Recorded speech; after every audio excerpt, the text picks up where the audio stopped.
All right, Trevor Steele, Through the Noise podcast, Business, Life, and Lies. Our guest, it's funny. Nobody reads the business, life, and lies part until they're about to be a guest and they see lies and like, uh-oh, what did I get myself into? So I want to introduce a good friend. I've gotten to know Ryan pretty well over the last couple of months. We met at the Raleigh event with Lights for Decorators. He is landscape lighting guru. He is the guy. So I want to introduce Ryan Lee with Lighting for Profits. What's up?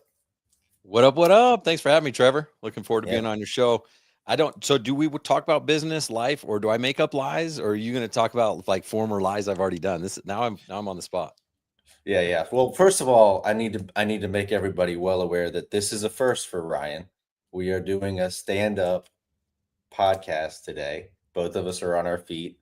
So that's pretty cool. This is sweet. Yeah, like this is I'm a virgin podcast stander. You're my first. I'll always That's remember you. Thanks, buddy. Yeah, so everybody's got the walking treadmill now. So we got that trend. I don't have that. That's in the office next door actually, but yeah, so business, life, and lies. That's the name of the podcast is Through the Noise, and the noise in my world, it's very personal to me because I was always kind of a screw up growing up. I had extreme ADHD, learning disabilities, couldn't keep up. Wasn't supposed to be a business owner, wasn't supposed to be much of anything, honestly.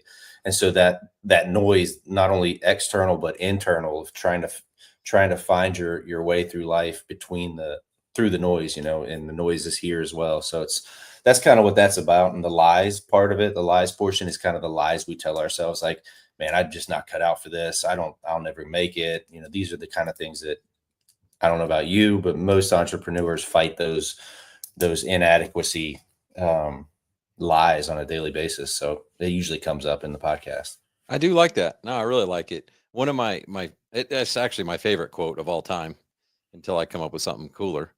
Uh, Henry Ford, whether you think you can or think you can't, you're right. And Yeah. I believe so many lies about myself. Like I can't do that. And like who am I? Like who am I to be the landscape lighting guy? There's so many more people that are smarter than me, that are better lighting designers, better installers, better with finances, all this stuff. Like whatever you believe is your reality. It's your truth. Yeah. Um, I love that. So that's good. It takes some pressure off. I don't have to make up lies now. Yeah. There you go. Well, I'm going to close this door behind me so you can see my wall because it's all about that. That's awesome. I got to zoom in. Well, maybe we won't zoom in, but in the top it says gratitude. You become what you think about, and that's true. It's where you focus your attention. If you're constantly focused on problems in your business, you're going to have more problems. But if you're constantly focused on the solution side of those problems, you're going to build a culture of people that can build solutions around problems. And it's a completely different outlook, right? And it's the same thing with the lies we tell ourselves. What you focus on, you become. Love it. Yeah. Yeah, man. So talk to us. Tell us who you are. What's your story? Obviously, you're the landscape lighting guru. You're the guy. What? But how did let's you get not go here? with guru. Let's not go with guru. Can we go with Yeah, something that's else? a tough word. I agree. I feel like don't label me. I'm a he they. You just No, labeled yourself. I know. Yeah, I have become known as kind of like the landscape lighting guru, but it's much more than that. Like what I'm doing is creating a movement. I'm creating a community because I want to take the pressure off of me. Like I don't know everything. I don't have all the answers. But what's cool about a community is like we kind of do. Like Yeah. the decades of experience and the different angles, and people have different perspectives. Even a brand new guy coming into the industry, I'll learn from, So it's been a lot of fun. I got my start. Um, I didn't know about landscape lighting at all. I actually was doing some window cleaning. That's how I got my start. I thought I invented that industry. I literally did. The gas stations, they've had those squeegees forever. And I thought, surely you can go buy those somewhere. And I'll just knock on doors and I'll just ask people if I can clean their windows. Like I thought that's what you used. And this was like I don't know, right? It was right before I was getting married, 2001, 2002, that summer. And I looked in the yellow pages for a cleaning store, went down to State Street. I said, you guys have those gas station things? They're like, no. what are you looking for? I'm like, well, I just want to clean windows. They're like, yeah, we have a whole aisle. I'm like, what? Like the industry already exists? Like I had no idea. Such an idiot. You're out there So with newspapers and Windex, right? for real, yeah, I didn't know. And it was kind of cool. We knocked doors, my wife and I, that summer. We just knocked doors to get clients. And I lived in my mom's basement, and just she had her in her neighborhood, and we made 10 or 15 grand or something like that, enough to kind of get married and not go on a honeymoon, but at least like get married. So that was kind of cool. I got my marketing degree. I later got my MBA. While I was getting my MBA, my brother had also moved from Utah to Texas to do this window cleaning thing. I told him, I said, you can start a window cleaning business for like $700. If you don't like it, get your money back in 2 days and go do something else. But he had done pretty well. And I thought, man, all these things I'm learning about business, like we could apply this, and like we could be the window cleaning gurus. We could be like, this huge empire. Well, I was going down there literally. I flew with my wife down there to buy a house. We're like moving down there to build the window cleaning empire. And we bought a house. We made an offer. We got this super sick house. Like Texas houses are like super cheap and really nice. And so we're like, oh my gosh, let's celebrate. We're in the hot tub, we're partying. And he's like, dude, the other thing when you get down here, we should talk about is landscape lighting. And I was like, but what is landscape lighting? And he goes, yeah, they light homes and trees. I'm like, that's like so stupid. Why? Who would light homes and trees? That doesn't even make sense. He goes, well, I've already done 2 clients, because he had gotten into Christmas lights too. He goes, I've already done 2 clients and they paid me $4,000 each. And I'm like, what the hell? Like who would pay $4,000 to light their house? That doesn't even make sense. And he goes, no, it's real. And he goes, from what I understand, that's not like a very big job. That's just kind of getting started. So I was like, if you're telling me the truth, I'd much rather sell a $4,000 lighting job than a $250 window cleaning job. And literally that night, we went on the internet, we bought majesticoutdoorlighting.com. We're like, hey, let's do a lighting business. And that's kind of how we stumbled upon it. And that's when the honeymoon started and the nightmare began. That's so accurate too, man. So that's kind of crazy. So I just assumed you'd always been in business long before marriage, obviously. How old were you when you got married? I was how old was I? 22, Yeah, similar to me. 2002. Yeah, I was 21 in Yeah, 2002. the only thing I had done before, I mean, I always had a job. I always liked work. I don't know why, but I just liked work. It's not like, I mean, I grew up with a single mother. It's not like she was like, you need to go work and support us. Like she did good. Like we didn't have like extra money to go do sweet stuff, but like we weren't poor. So Um, you're a trust fund baby. Got it. exactly. Yeah, I'm gonna write exactly. that down. She's like, I've got 100 G's to invest. You should start a business. But I like to work. So my first job, I was like 14 years old, and I was cleaning the elementary for $4 and like 20 cents an hour. And I go for like 2 hours, and I loved it, made $8. So I just always kind of had that drive, and I don't really know where that came from. But then again, I was like, I really liked knocking doors and cleaning windows. That was like the coolest summer. Um, it was just fun. It felt like freedom, the American dream. It Mhm. wasn't a business. I didn't have insurance. I didn't have team members. I didn't have taxes. I didn't have I mean, the IRS isn't watching, right? Um, Oh, they're always watching. yeah. I mean, I paid extra taxes that year just in case, but like it wasn't a real business. It was like a cool summer gig. Yeah. So I thought that owning my own business was going to be sweet one day, but I wanted to be the first I was the first one in my family to go get a college degree. And I was pretty proud of that. I was like, I'm going to change the trajectory of this family. Like I'm going to be the one. And I get out of school, and it's like, I get a job offer at a marketing company for 30 grand a year. And I'm like, what's this going to do? Yeah. Actually, I was pretty stoked. I was like, dude, 30 grand. I've never made this much. But that's an interesting background, though. You got the marketing degree. Would you say that it actually helped you in real life, or was it?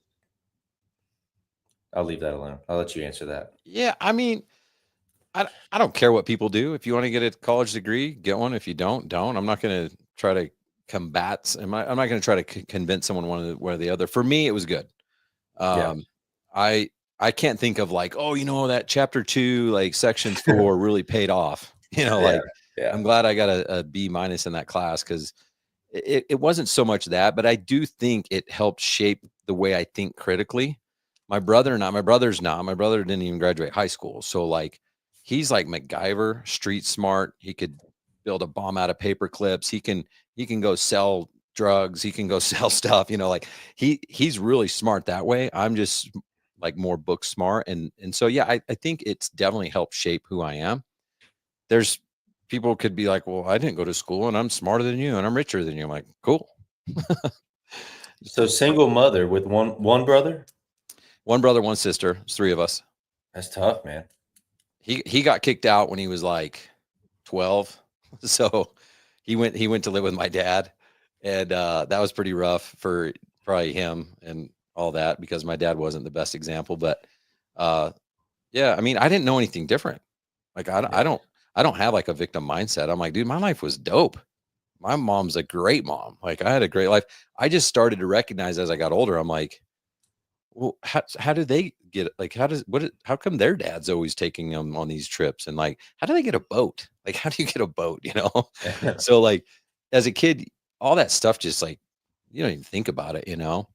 And I heard someone talking the other day on a podcast. They're like, they were talking like how grateful they are. And it made me realize that I'm the same way. Like I love my life. I'm grateful for everything that's happened, all the hardships, all the days that I complain about and get pissed, whatever, because like that's made me who I am. Like if something's not given to you, it's like a dopamine hit. I'm addicted to business.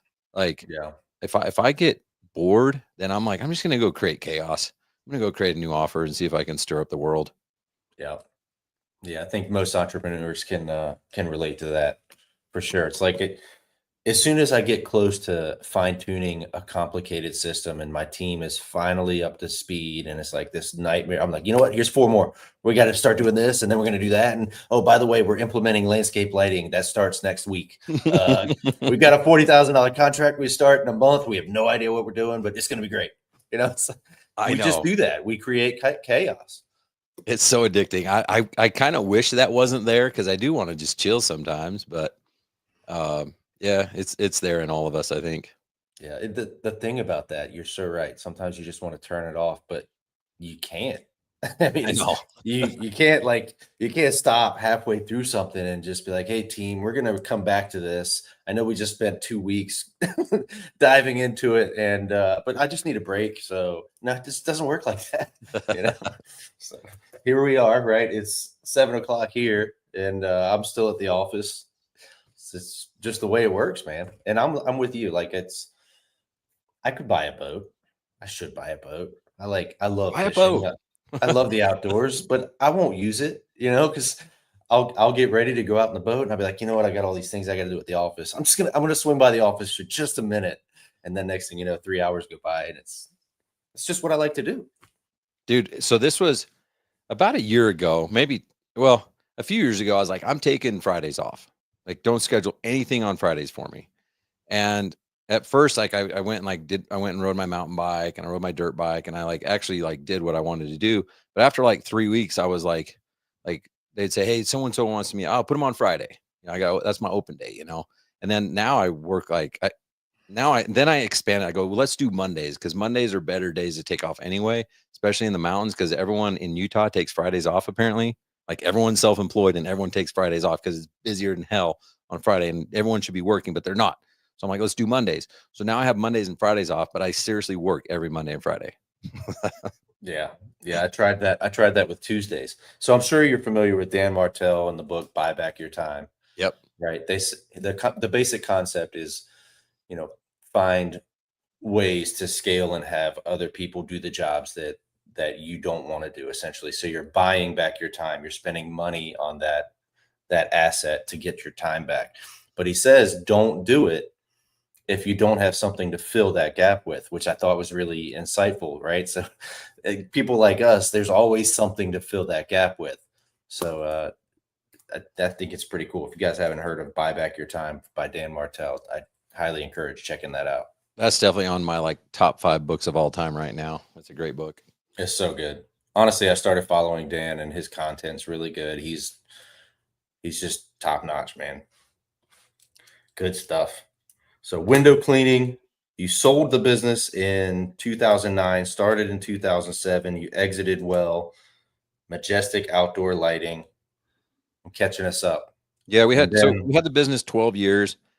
The first part, it really is honeymoon. I was like, this is so sweet. Like, I can't believe this, man. We just had our first daughter, moved from Utah to Texas. I'm like, dude, I'm in control of my destiny. Like, this is so fun.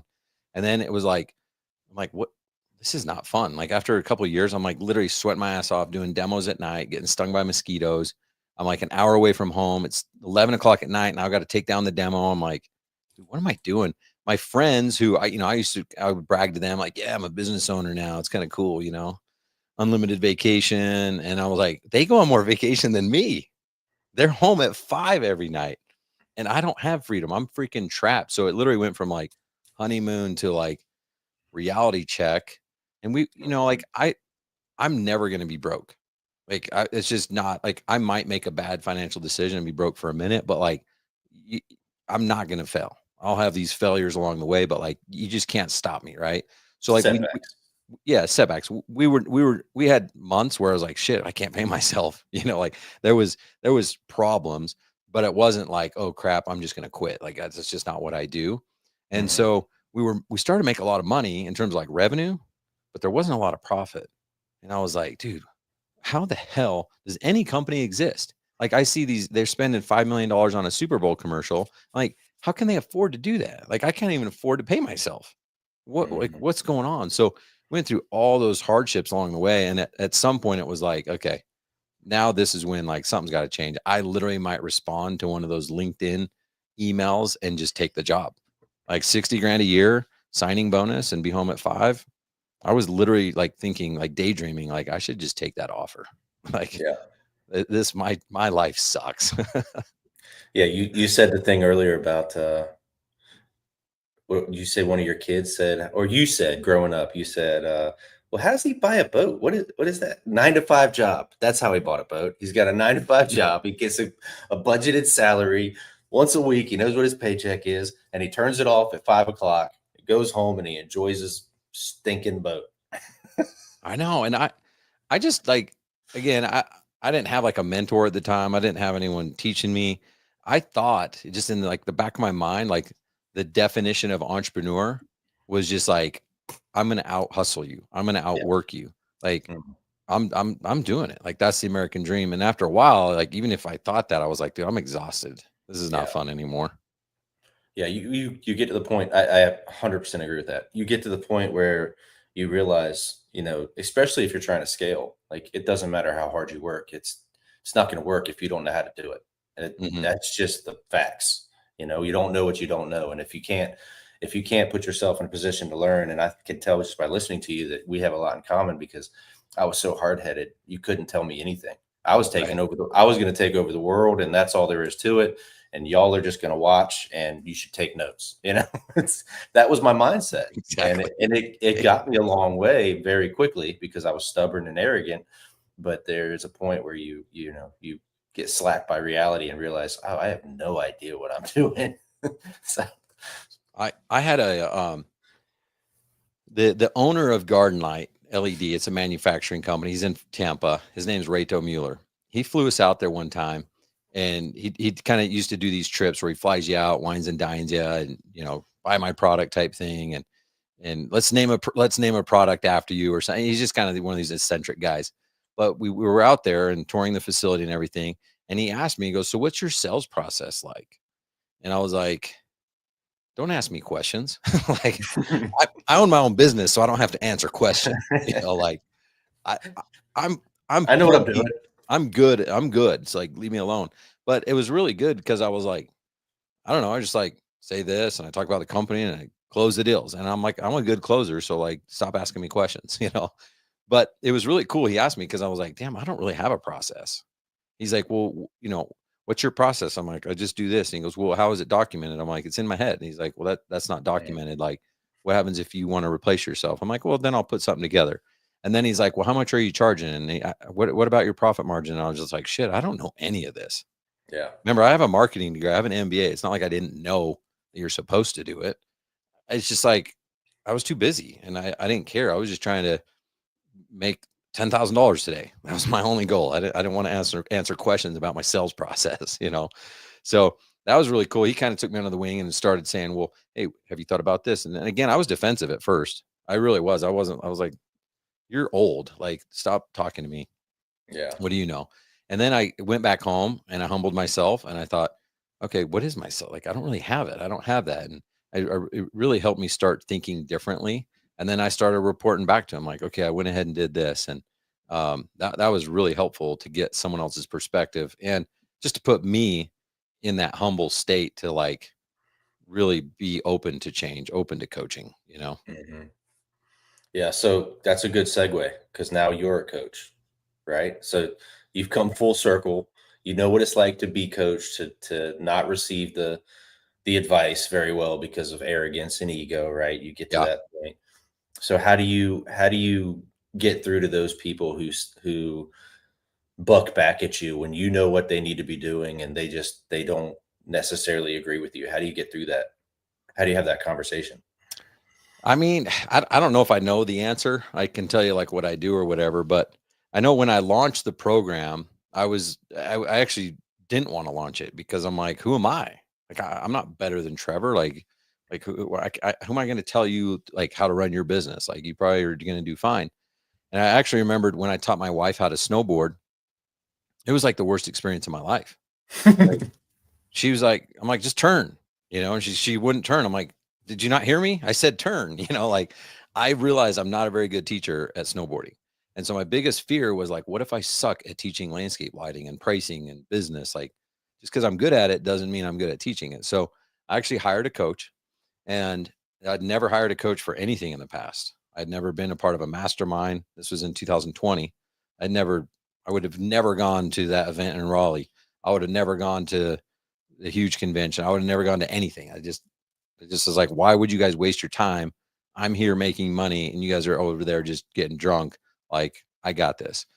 So, but everyone kept pointing to this guy. This is the guy. This is the guy. So I hired the guy, Sam Ovens, who actually most people don't know the name Sam Ovens, but most people do know the company called School. He founded School. So he's a super smart guy. And I literally just followed his blueprints like to a T.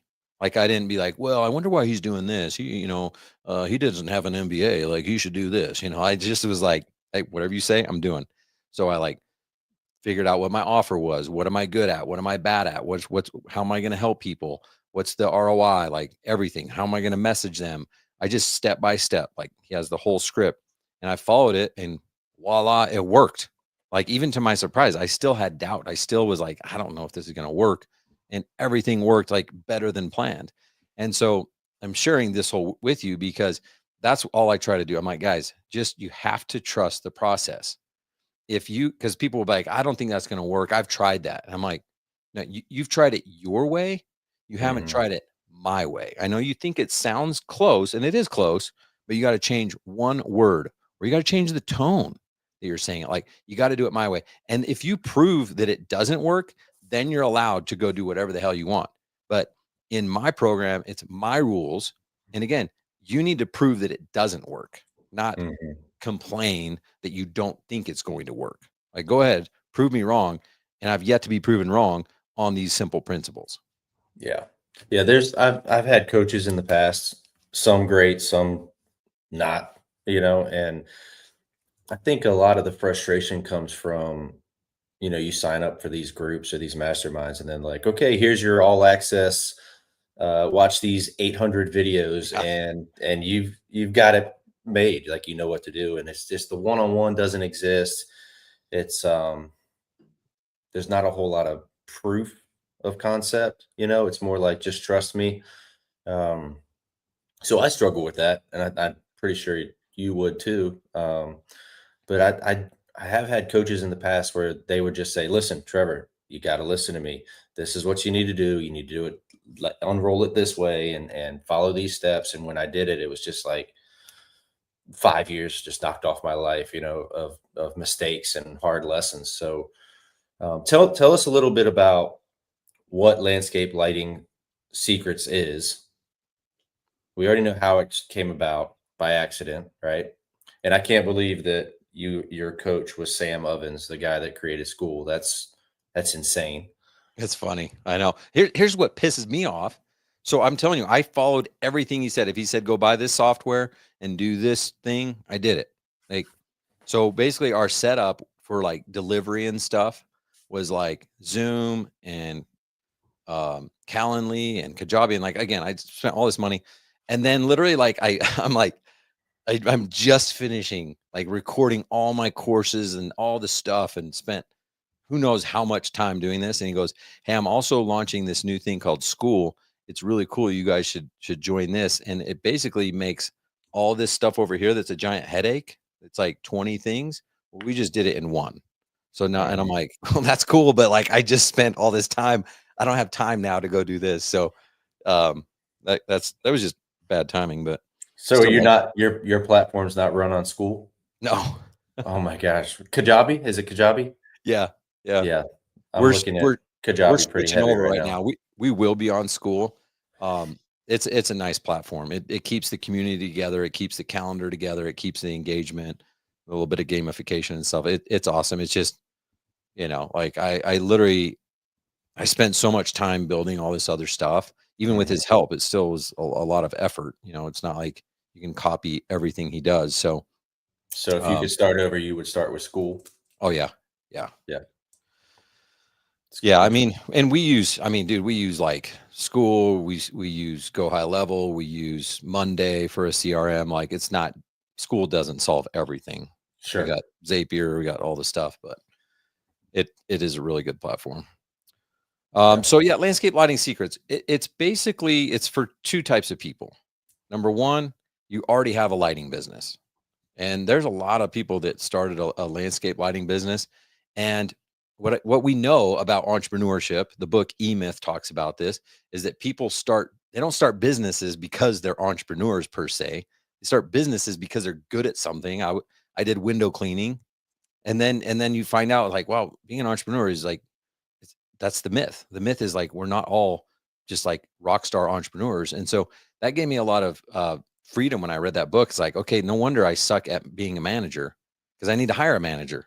Like I'm a better entrepreneur than I'm a manager, a better Mhm. entrepreneur than a technician. So there's a lot of people who start businesses because they're passionate about landscape lighting. They fall in love with it like me, and they're like, "This is so cool. We get to transform this property. The client loves us." But then they forget it's like, "Oh yeah, I got to run a business." So they don't understand profitability. I went through all this stuff over the 12 years that I had my business, but they don't want to. They don't know how to recruit. They don't know how to train. They don't know how to price effectively. They don't know how to manage margins. All this stuff. So it's created number one for someone who already has a business and they feel stuck. They got to 300, they got to 500, 700 grand a year in revenue, but they're like, what the hell is wrong with me? Like, why can't I get this to the next level? And so Mhm. that's why we have the accountability. That's why we have the community. We teach three basic principles to everyone off the start. Number one, raise your price to a premium price.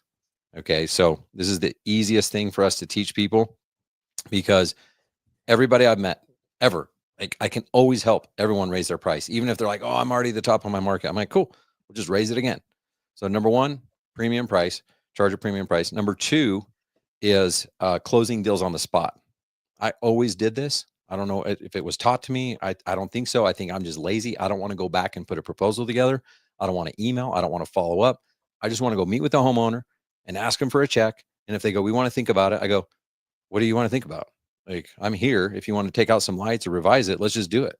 Okay. Yeah, that's a good point. Let's just take out 5 lights and we can get to your price. Like, I just always thought that was normal. I found out that's not normal. A lot of people like to take notes, take pictures, go back, email a proposal. I'm like, no, we're going to charge a premium price. We're going to close the deal on the spot. Then the third one, it's really hard to charge a premium price and close deals on the spot if you're in front of the wrong person.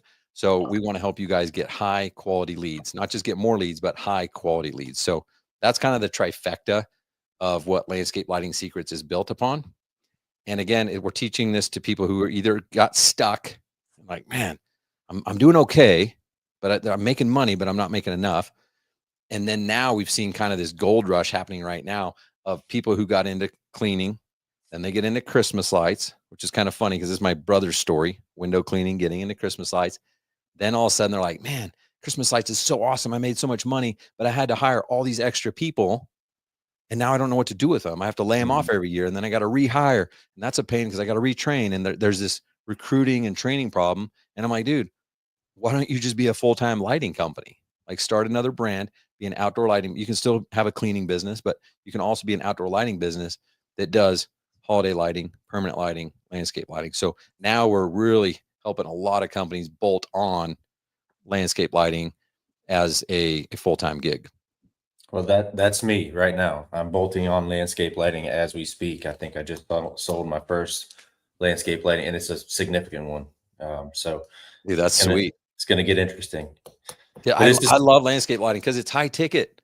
Like an yeah, average job is 10 grand. Some of them our clients are doing like massive jobs. I mean, I'm talking two, three, $400,000 landscape lighting jobs on a residential house. It's yeah, not in Fargo, North Dakota, but like in certain areas of the country, the average ticket can get up there really, really quickly. So that's what's cool is like you can literally go knock out a $10,000 job in a day. There's just not a lot of products, services out there that are like it. And it's, yeah, I mean, you make money. I love making money, but it's rewarding. Like the people freaking love you because yeah. you get in and get done. That's so true. They're building a Look, pool. They're like sick of their pool company because it took 6 months. They hate their builder because it took 18 months. They love you because they're like, dude, we gave you money. Your crew showed up and then like it got dark and our house looks amazing. Like what happened? Like it's the fastest transformation of anything out there. And that's yeah, what's awesome about it. Like people love you after, so it's easier to get referrals, repeat business. Like it's magic. yeah. And honestly, it can make or break a property in a lot of ways. Like landscaping is great. Like that's what everybody traditionally thinks of is like you want to fix the front of a house, the curb appeal, do the landscaping, right? I think it's not just the landscaping. I think the lighting is plays a big role in that. And I There's sell real data estate, so we love there's it. data out there that talks about that. So like, can you get your money out? Like, what's the ROI on landscape lighting? Well, people don't buy landscape lighting to get an ROI, but it's like if you spent 20 grand, could you recoup some of that when you sell the house? Like, that's pretty good to know. I think there is data as high as 70%, which that's kind of blows my mind. But if it's true, it's true. But for me, I never sold on that. I'm like, listen, you're not buying landscape lighting so that you can increase the resale value of your home. You're Yeah. investing in it so it like improves your life. Like every single night, you have a sanctuary in your backyard. You have a resort like feel when you're driving up. Like you feel like a freaking badass. Like how much is that worth, right? And Yeah. then if you are going to sell the house, they do have data. The houses with listings with outdoor lighting in the pictures, they always sell faster. That's what I was going to say. So I'm in real estate. I own a real estate company and we do sales. And I was going to say, I don't want to burst your bubble, but outdoor lighting does not increase property value. Outdoor living spaces like pools don't even really have a significant increase in property value. It's the strangest thing. It's like how many bedrooms, how many square feet, Square feet. what Yeah. what neighborhood are you in? That's it. But sellability, that's a whole different conversation. Because if there's 4 listings in that neighborhood, and this one has a pool and professional outdoor lighting, it's going to sell faster. And selling faster in real estate is the goal, right? So the longer it sits on the market, basically what that does is if a home sits on the market for 60, 90 days, immediately buyers go, what's wrong with that house? Yeah. It's Something's dropping not price. right. And the price, the offer is going to go down, down, down, right? But that doesn't mean the value goes down until the sale occurs. So it's an interesting dynamic, but it's definitely a huge increase in sellability. You want to be the guy with the lighting. Absolutely. Plus, it's just freaking awesome. So, Yeah, there's that. There's that. So let me ask you this, because you were at the Omni event, and Omni and permanent lighting is definitely taken off fast across the country. Do you think Do you think this is a trend? Sorry, Jimmy, don't get mad at the answer if you don't like it. But do you think this is a trend that will fade like a fad? Or do you think this is here to stay and will it serve as part of your landscape lighting, your trim lighting? yeah, I mean, there's mixed emotions, right? It's here to stay. I mean, this permanent stuff. I live in Utah. This is a mecca of permanent. It's been here forever, and like every house has it. I don't think if the stuff fails, like people are just going to get a new system. Like, oh, that's cool. It's fine. Maybe it's not permanent. It's not going to last forever, but it's permanent. Like, yeah, well, every 6 years we buy a new system or Right. 8 years, whatever. I really do. People freaking love it. I don't necessarily again, Jimmy's probably going to watch this, but like, She's not gonna I, watch this. yeah, I don't love it myself. I love landscape lighting. I'm like, I love when I pull up to my house and I have the home exterior lit and the trees and just like, I just love that look. I love that Yeah. effect. I love having Omni because then for the holidays and stuff, like we did it for the 4th of July and you do all that stuff. Like, that's cool. We do it for parties in the back. Like, that's freaking epic. I love it. But I don't think it should. And I do think there's a segment of the market that it will replace. They're not going to do any more holiday lighting and they're not going to do any landscape lighting. I have neighbors that are like that. They're like, "Oh, we don't need lights. We don't need landscape lighting. Look, the thing lights the house and it lights the landscape." And Yeah. so that's that, like 800 to like $1.2 million houses here. You go above that, those people are going to do permanent lighting, they're going to do landscape lighting, and they're going to do holiday lighting. They're going to get wreaths and garland and wrap the trees and like do the whole thing. So yeah, it should be part of. I think the perfect outdoor lighting business has all three: has Yeah. holiday, has permanent, and landscape. You might skew yourself to one or the other. Like, I didn't love holiday lighting, so we only did about 200 grand a year in Christmas lights. We did one permanent lighting job before I sold the business, and everything else was landscape lighting.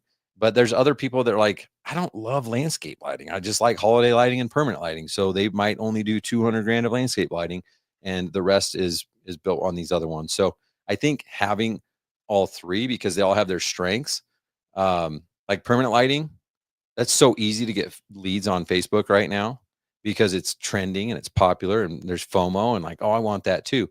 Landscape lighting is not the same. Like, you can't expect the same results, even though they're both outdoor lighting. You're going to get different results. So you might want to run ads for permanent lighting, convert those to clients, upsell them the landscape lighting once you've got them in the door.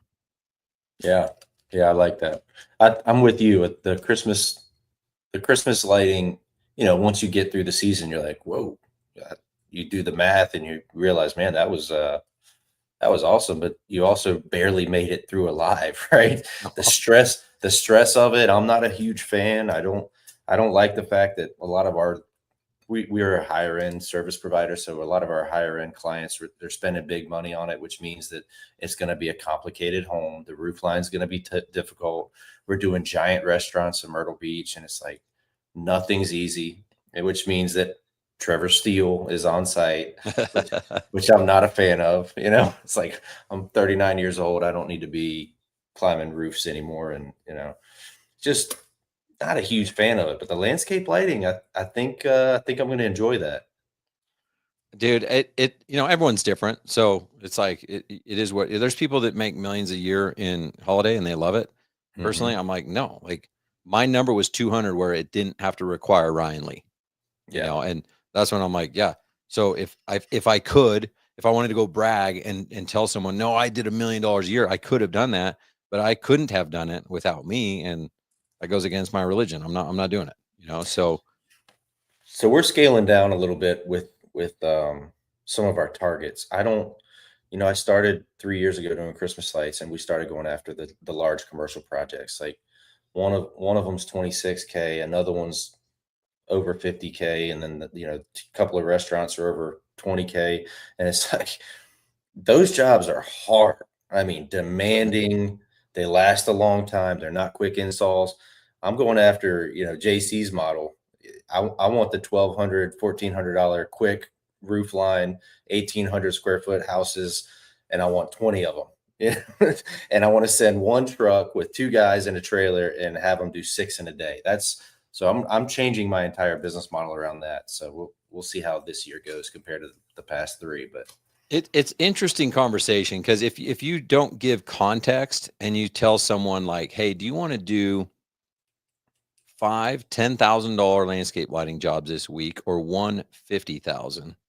Most people are going to say 150,000. mm-mm. And you don't think most would? I think you would. I'm just saying I wouldn't. Yeah. Not from experience. Well, and I'm with you too. Like, if you just like, again, like some hypothetical, I don't have context. I'm like 50K all day, right? But like, I found a lot of value. Like, that was our things. Like, we wanted $10,000 a day, so that's 50 grand a week, 2.5 million a year. Like, we can do that pretty steady. Some days you're doing 12, 15, right? So that worked for us, and we liked it because we could get in and get out. All of a Hmm. sudden, we land a $50,000 job. I had a $150,000 job, and I'm like, well, where am I going to fit this in? Exactly. Like we just have a crew on standby. Like we're busy, right? So I have a client who just sold a $300,000 job, and that's like twice the size of his biggest job so far. He's not used to that. He's fine. It's like he knows how to do it, but now he's like, crap, I'm having to push other people off. So at some point, you do have to get strategic on who you want to be when you grow up, and who you want to service. Yeah, for us in the washing industry, it's Ron Musgraves is here. He's watching us right now, so this will be interesting to see what he has to say about it. But I love the scalability of residential cleaning. It's for the most part, Trevor Steele's not involved at all. It just runs itself. We have a customer avatar we go after, and um, we provide a quality service and we make a decent profit at the end of the year. And I really like that. But then we go and we get a commercial bid because it just happens to come in. It's like, all right, we'll clean that condo complex, but we really didn't sign up for this. And all of a sudden you have to be competitive. I mean, I talked to a couple competitors recently, and like they're charging astronomically low prices for per unit condo cleaning. And it's like, man, I don't even know if I want to play that game. But it's just figuring out what works for you, and how you operate best. For me, I love scale. I love the fact that I can sit here and talk to you in the middle of my workday if I wanted to, and can't do that in commercial work. You're too close to it. But Yeah, you got to find out who you're going after. It's going to dictate your marketing strategy, your brand, like how much you're going to spend on advertising. I know for me, and I'm spoiled because I have information that I have now that I didn't when I started my business, all that. But like for me, I actually now, if you said, hey, start a lighting business in Utah, like, and make $1 million as fast as you can, my whole strategy would be 2050. The 2050 is get 20 people to give me 50K. Like if yeah. I can't get 20 people within a 10-mile radius, 20-mile radius of me to give me 50 grand in exchange for a badass lighting system, then something's wrong with me. Like I could do that. I could do that even though it's like an 8-month season here before the ground freezes and all that stuff. I could do that in 8 months. And I couldn't do it if I had to get 200 people to give me 5 grand. I think that would be a little bit harder. So I'm like, no, I'm just going to go. I'd go knock on a nice neighborhood door or a nice neighborhood, find out who built their house, who their interior designer is, who their landscape architect. I'd get some relationships, and I go get 20 people, give me 50K. And of course, you're going to get some people that are like, well, I don't have 50, I have 10. Okay, cool. Give me 10. Like, but my whole focus would just be like, no, the next 2 months, I'm going to get 20 people, give me 50K. So I often move too fast. That's probably an entrepreneur thing as well. But I went out and I bought a van. I decided that I was going to do Christmas lights 3 or 4 years ago, whatever it was. And within 15 days, I paid cash 36 grand for a high cube Dodge, whatever, ProMaster van. And I wrapped it within like a week. And it was all clean image holiday lighting. And it was, tacky, but still kind of tasteful. And I had this whole thing, and it kind of went with the theme of my company, Clean Image. And about a year in, after looking out my back office window and seeing that Christmas light van just sitting there for 6 months, 8 months out of the year, I was like, man, I really think I made a mistake. This was year two, looking at that wrap.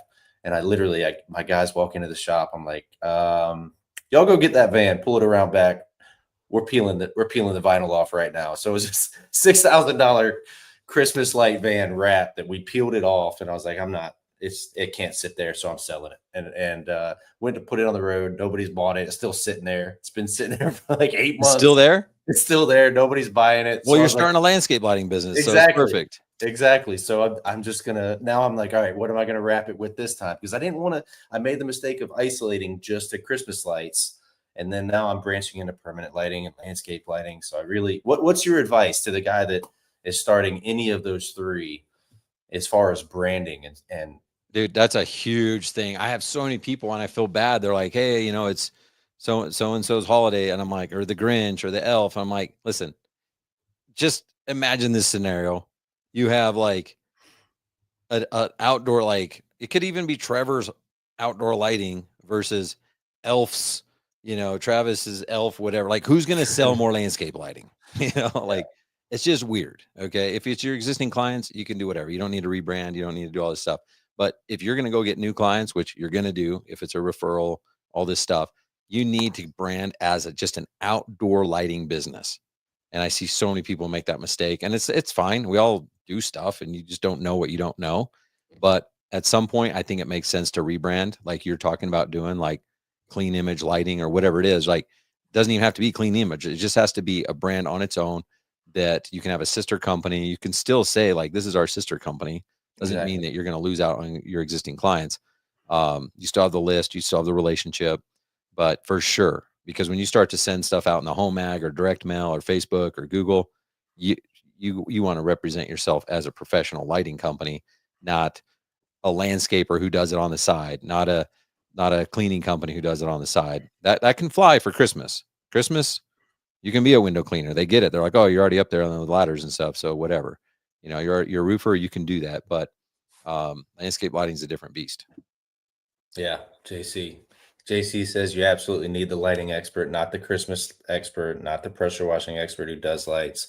That brings up a good point too, because we're working on some large one large municipality contract, and you're putting your name in the. They said, "What's your entity name?" Clean Image Pressure Washing LLC, and they're like, immediately they're like, "You're up against lighting companies," and I have to now tell them, "Well, we are a lighting company, but it just doesn't translate well." So I just had JC on my podcast the other day, and I would just tell everyone, I would just rip off his brand. I mean, it's Patriot Illumination. It's a great name. It's a great example of a good brand that Patriot Illumination can do anything. Any illumination, So, um, Patriots Illumination. No, I'm just kidding. Sorry, JC.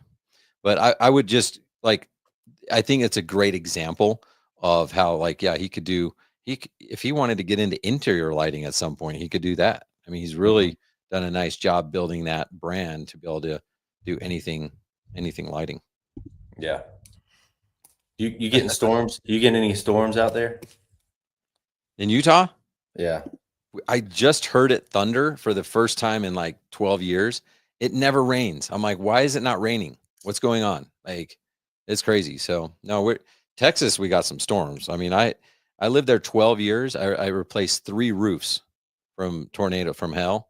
Um, a truck got completely, like, I wouldn't say demolished. Like, we were able to fix it, but it was like $8,000 worth of damage with dent repair and stuff like that. So nothing like Texas weather here. Yeah, we're in the middle of our hurricane season. So we've got, I mean, the storms have been crazy all week. It's messing our schedule up. But we're doing a gutter guard install, and it should be a 1 day job. We're going on our 5th day there Oh because man. you spend 2 hours in the torrential downpour, and you throw 30 minutes back into it, and then lightning starts to pop off, and it's just been a nightmare. I feel bad for my guys because they're performance pay, and it's like, man, this is hurting us. But That's hard for them. It does remind me, though, one of the things we help people do is really figure out how much it costs to run your business. For some reason, and I used to feel like this, so I kind of understand, but like a lot of people feel guilty. They're like, so really, like, I'll tell them how much they should charge for something. They're like, so you charge $800 for that? I mean, I might only take 45 minutes. And I'm like, yeah, but if you're just selling time, like, you're never going to be able to get freedom, just so you know. And where are you recouping your experience? It took you 10 years to learn this. Where are you mhm, recouping your investment for landscape lighting secrets? For the time that you took to listen to Through the Noise podcast, like, where are you recouping this? So all we do is a simple spreadsheet to help you understand what your daily overhead is. And it's like, you get all your expenses for the year, and then you divide it by the total number of working days that you have. And your example just reminded me of that, because it's like, you think you have 5 days this week, like, in a good normal, like August 14th, whatever, like, we should have time, right? But it turned out you only had one. Like, yeah, that freaking, or it took you 5 days, right? It should have been right, one. So you're when you underestimate and say, well, yeah, I'm in a great market. It's Florida. There's always good weather. That's not true. No one can work 365 days. No one can even work 300 in most. I don't want to say what you can and can't do, but most businesses are working somewhere between like 200 and 220 working days. If you go too high, then all of a sudden, like you have an experience like this, and you're like, shit, we lost our ass. If you go low and I'm like, dude, I got 190 working days, and then we actually end up working 230, then everything's gravy. Like your whole pricing strategy is dictated and precedent on that number. So, yeah, it still it sucks, and your guys are pay for performance, but you're still not losing money when you Right. calculate your costs accordingly. Right, because everything is a percentage of revenue, Yep. right? But if I was paying by the hour, those guys would have been 30 plus hours already put into the week, and then I am losing my ass, right? So it's um And that's just labor. You still have like your shop there. You still have expenses, insurance, like all this stuff that's just going to happen whether yeah. you work or not, you know. But knowing your numbers that you like you're talking about, knowing your numbers and your daily targets by technician, by truck, by job, where you need to be. So if you're doing a commercial bid, it could be any bid really. And this is the question everybody always says, what's the linear price? What's the square footage price? It doesn't, or per bulb price. Price per light. Yeah. Right. It doesn't that it's not the same. It doesn't communicate from one state to the other. It might give you an idea of where to start, but if you can't back those numbers up with your daily targets and your percentages of revenue, then you're never gonna you're just playing a guessing game. Yeah, and So I'll share an example of like times where I've gotten screwed by that. The first time I ever did this exercise, my daily overhead was like over $2,000 a day, and I was like, "Holy shit!" I had no idea. You just don't know what you don't know. yeah. And so then it changed my perspective because I actually like teaching a price per light model with some variations. But like, let's say you have a job and it's let's just make up some numbers. We'll say, okay, it's 30 lights, and you go, okay, Ryan said charge 400 bucks a light, so it's 12,000 bucks. Just we won't do anything else. 12 grand. Well, if your daily overhead is like 2,200 bucks, and you figure out what your profit needs to be and all this other stuff, let's say it's 2,200 bucks. Well, if you finish that in a day, you're going to make a certain amount of money. But if you go into the second day, you automatically just lost 2,200 bucks. Hmm. And someone told you like, hey, Ryan Lee told you charge 400 bucks a light, and if it takes you 3 days, you just lost another 2,200. Like there's that price per light, to your point, at with certain variables understood. So you got to be careful taking advice from me or anyone, especially in the Facebook groups. There's a lot of people that know a lot of stuff in those groups. A They'll lot of tell you gurus. exactly how to burn a business to the ground. Yeah. Yeah, it's just a matter of knowing what your targets are, and those targets have to fit into your trackable KPIs. And if that works for you, then great. But I'll take any commercial bid. Like I said, I talked to some of my competitors, and not really competitors. I don't even like that word, competitors. We just kind of making sure, I'm not getting myself in trouble on pricing at something that I haven't done in the last 6+ years because we just haven't been in that industry. Um, and then I take that and I just backtrack it. And I'm like, all right, worst case scenario, will I still land at $2,500 per truck per day? And if I can do that according to my production rate, right? I know how Yeah. we produce, then I'm not going to get myself in trouble. So it might feel like I'm turning in a ridiculously low bid, but if you can take that and compare it to your targets and it still fits in, then you've got some wiggle room, you're okay.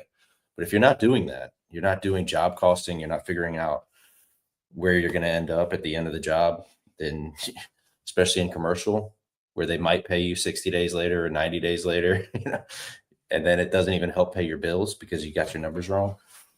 Not a good place to be. I've been there. Well, I actually had this experience. I always picked my best mentors were my clients. These were rich homeowners, and I I'm love like, that. what do you do? Like I want to want this house.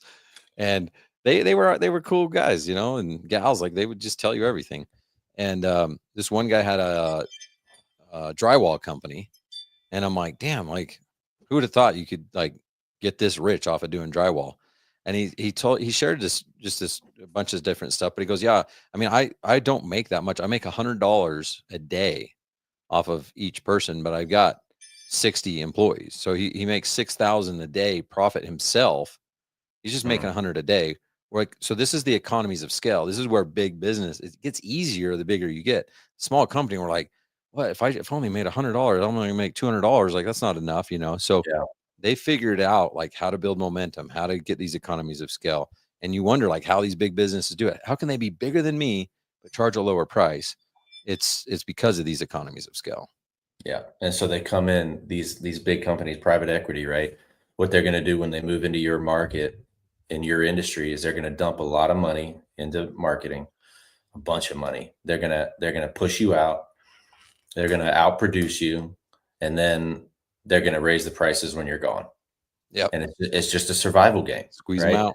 They squeeze you out, and I mean, they'll openly say that on a podcast, like, yeah, that's part of our strategy, is to come in and kind of squeeze them out, and then hopefully buy them out if that's still an option, and then we raise our prices. If it's still an option. If we didn't piss them off too bad. Well, if they're still around, right? Yeah. If there's no profit, there's nothing to buy. A client list, I've been there too. That's not fun either. It actually makes me think a lot of people are like, well, like, yeah, that's true. That's happening to me, Trevor. These guys, whatever. It's like, that's fine. Again, like there's always a way to win. Yep. You could have this other massive company with the best branding. Like you might have to go knock doors. You might have to do something that you don't want to do, but there's someone out there that doesn't want to go with that big company. They understand, like they want that personal relationship. They want Trevor to come knock on their door. Like there's always a way to win. And I get frustrated as in my role now when people come to me with problems and I'm like, hold on.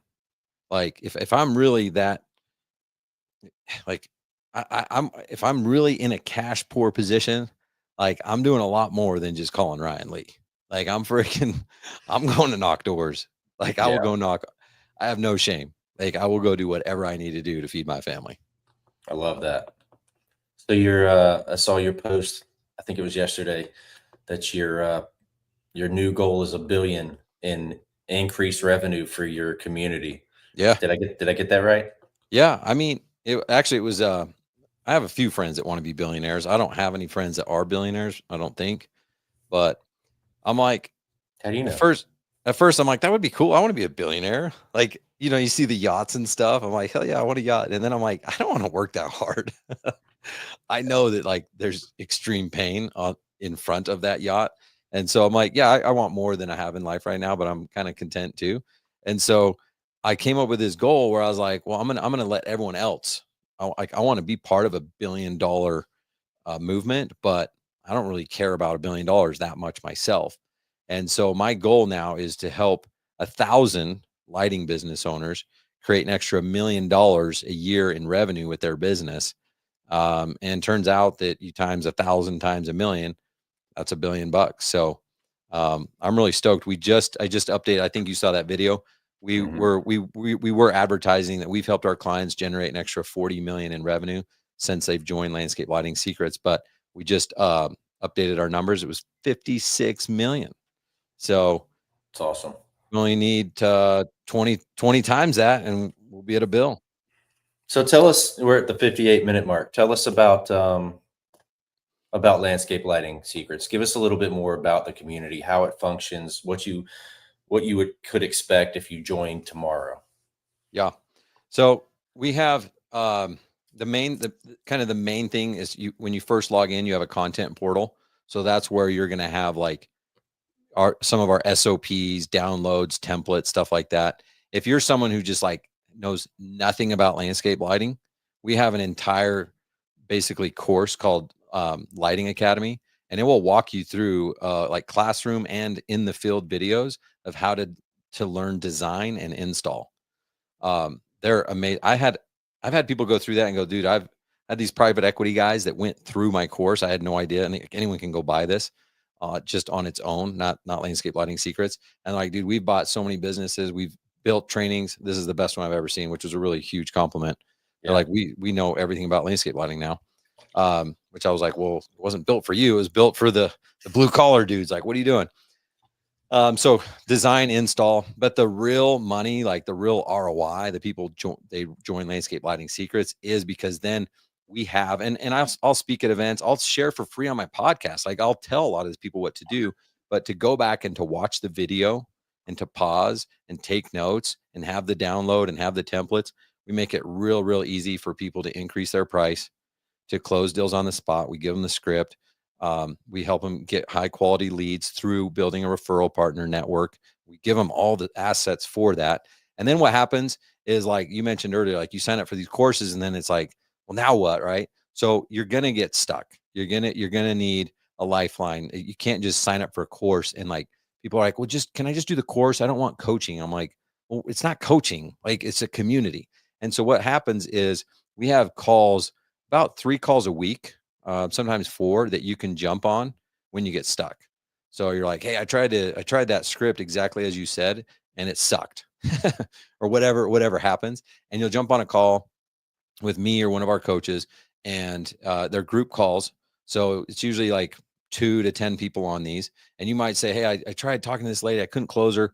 And I'll be like, well, did you say this? Yeah, I said this. Did you say this? Yeah, I said this. Did you say this? Oh crap, I forgot. Okay, that's really important. Make sure every single time that's in your process.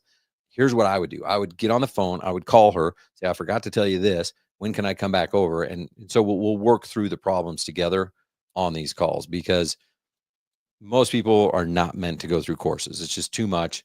Yeah. So We we got have, too much going on, right? You get yep, busy in your own life. We're trying to put out fires and grow your business at the same time. You really need this kind of interaction with people so you can get straight to the problem and fix it.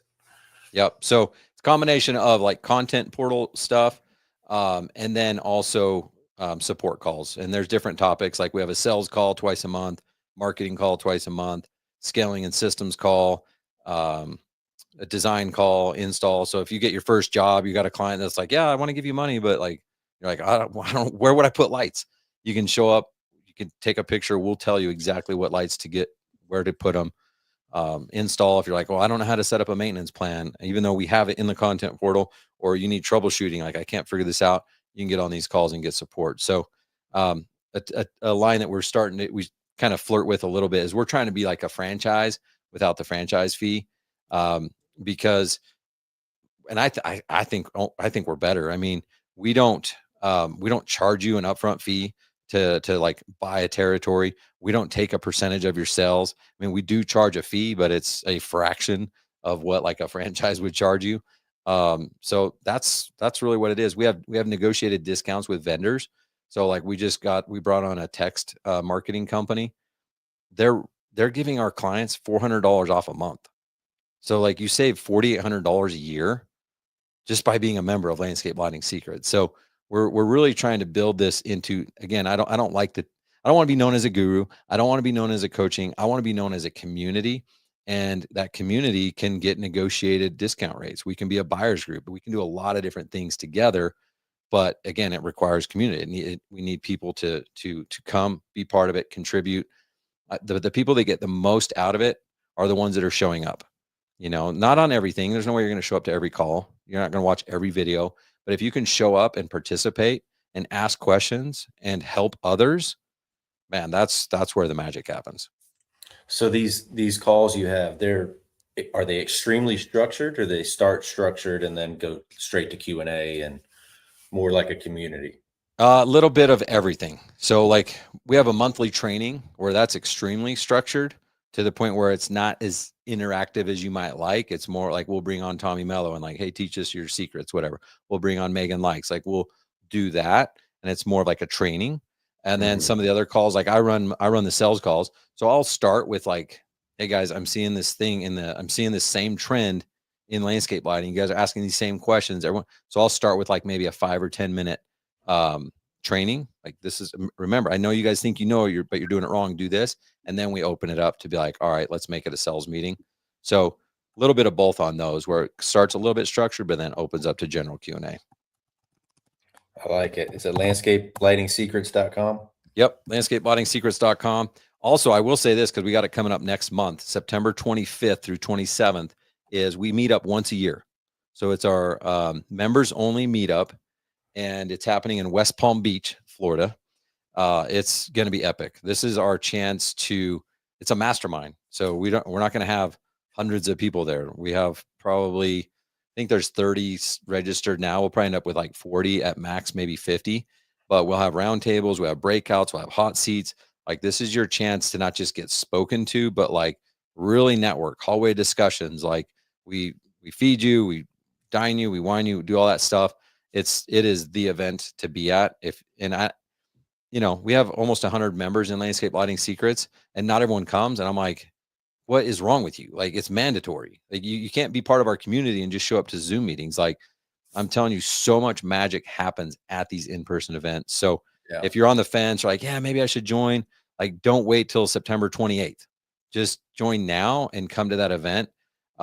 You will not regret it. You might make excuses. Well, I can't take away 2 days from work and blah, blah, blah. Like, just be there. You know, we've got Greg Matthews. He's one of our members and he lives in West Palm. He's doing his 10-year anniversary party. And so that Saturday, the 27th, it's going to be sweet. I mean, we're going to have the lighting networking event of the year. We got a live band, we got food trucks, people making cigars, bartender. It's going to be sweet. You're just trying to take my money today, man. I feel like I'm going to hang up and go straight to your website and sign up. Do it. Do it. All right, you give us your closing remarks. We're going to sign out here, and man, I just appreciate everything you said. You've got some real value to add to contractors, and it's cool to see. I appreciate you having me, man. I can't tell you how much I love this stuff. So if there's anything I can do for you, your community, anyone out there, reach out. And it's a weird, because for me, it's like therapy, because there was so many years where, and I don't want to sound like a victim here. Like, I didn't have that, because I'm sure people were reaching out to me and I was just like, you're an idiot, but I didn't have that. I didn't have Landscape Lighting Secrets. I didn't have Through the Noise podcast. Not that stuff wasn't around. I didn't know about it, or I didn't care about it. So if I can reach back in time and grab someone and pull them up faster, that's really what we are. I mean, I say we're community, but all we do is just collapse time. No one in my program was like a loser, and now they join Landscape Lighting Secrets and they're going to be successful. These guys, they were all already successful. They're going to get their goals. It's just, instead of taking 10 years, we're going to help them do it in 2 or 3. Instead of taking 2 or 3, we're going to help them do it in 10 or 11 months. Like that's all we're doing. We're collapsing time. So I started with that quote, whether you think you can or think you can't, you're right. I'll leave you with my version of it. I guess not a version, but my part 2 to Henry Ford is: believing that you can is way more profitable than believing that you can't. I love that. Y'all go check out Ryan Lee. Follow him on social media, at the very least, follow him on social media. You won't regret it. His content is fire.